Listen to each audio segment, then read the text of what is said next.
None of my business.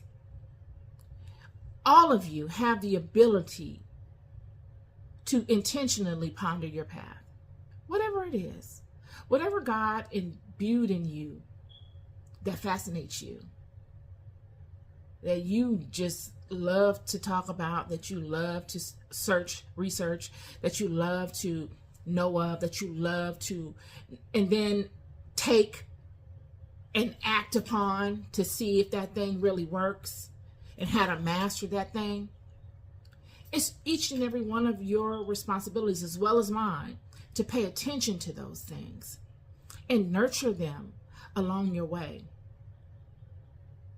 So that when whatever situations arise in your life, whether there's storms that come and you land right in the middle of the opening that needs that fascination that you've been pondering to present itself, or whether it's you've been introduced to new environments where that fascination could be used, that you can step forward and you can dance and you can flower out in all directions the beauty of what you've discovered of that fascination that makes it your own.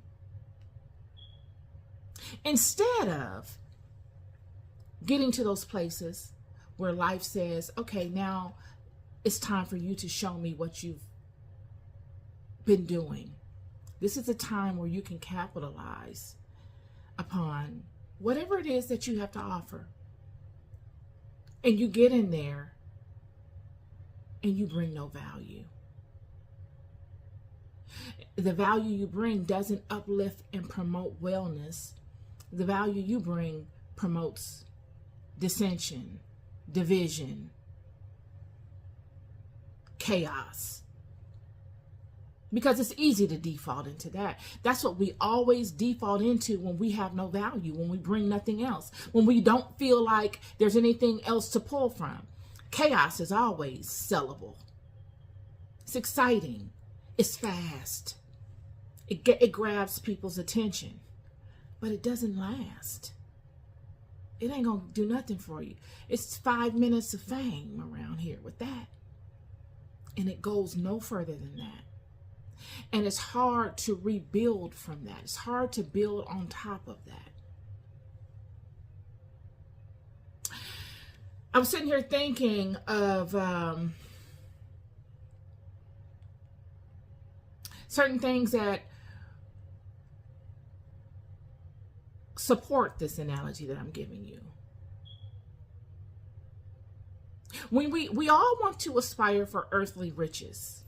We all want to live a life of comfort. It's a no-brainer. Who wants to live a life of pain and instability and doubt and chaos and fear and lack? Nobody wants that. But what are you basing your wealth on? What are you basing your wealth on? If someone were to look at your life and they were just to hone in on you and your everyday life from, if you work a job, you go to work, you come home, and they hone in on that aspect of your home life, and they were able to see your temperament and how you think and how you communicate with others in your personal life and how you rest within your own personal environment. And then they'd be able to see your bank account, the truth of your finances. Would they say that you are wealthy and cared for? Or would they say that in order to keep those things that you have accomplished or have under your belt at the time, you're doing any and everything to keep it? Would they? Would they look at your life and say, wow, how is he or she doing this and that with less than me? How is this happening? And when they hone in on actually what you do, they see, what do they see? Do they see you spiritually strong? Could they say that, wow, they're gaining their covering from God? Would it be obvious? Or would it be you robbing Peter to pay Paul, you're sleeping with Tom, Dick, and Harry for $50, $60, $200, exposing yourself to things that you don't even know because you don't have no relationship with them. You don't know where they've been. Would they see that?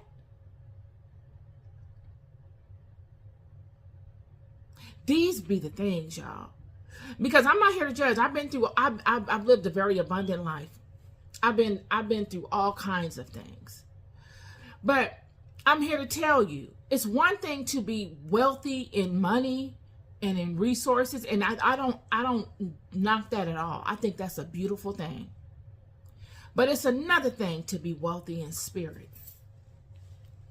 I am here to tell you. Because being wealthy in spirit attracts all these things, even if you don't have $1 million in the bank. It keeps you, it tucks you away, it comforts you, it covers you like nothing you've never seen or experienced. And it's not a loud and a boisterous covering. You don't ever see these people parading themselves or looking for attention. Most times they don't even want the attention. You got to force these people to come out the shadows. Because the covering is so complete. There's no need. You realize what really matters and you let that lead your life. And everything associated with you is blessed. Everything you touch, everything you put your attention to is multiplied in goodness and favor. All because of your blessing.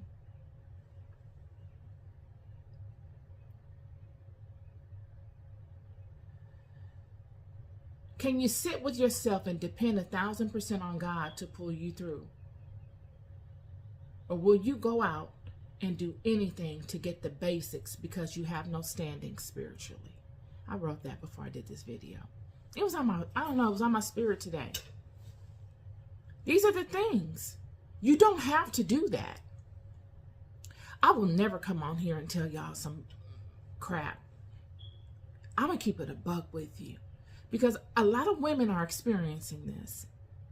A lot of women are feeling like, oh my God, I need to keep the bills paid. I need to keep this and I need to keep that. And in order to do that, I got to go out here and compete and I got to go out here and get help from men. And your help comes from your God.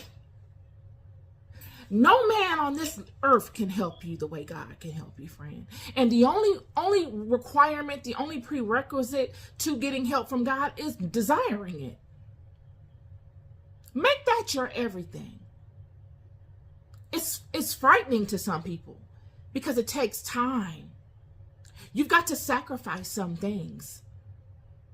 But the other end of it is that when you build the relationship up, it covers you like nothing else. Period. It's just like taking on a new job and you're starting in at an entry-level position. You're starting in at the lowest rank.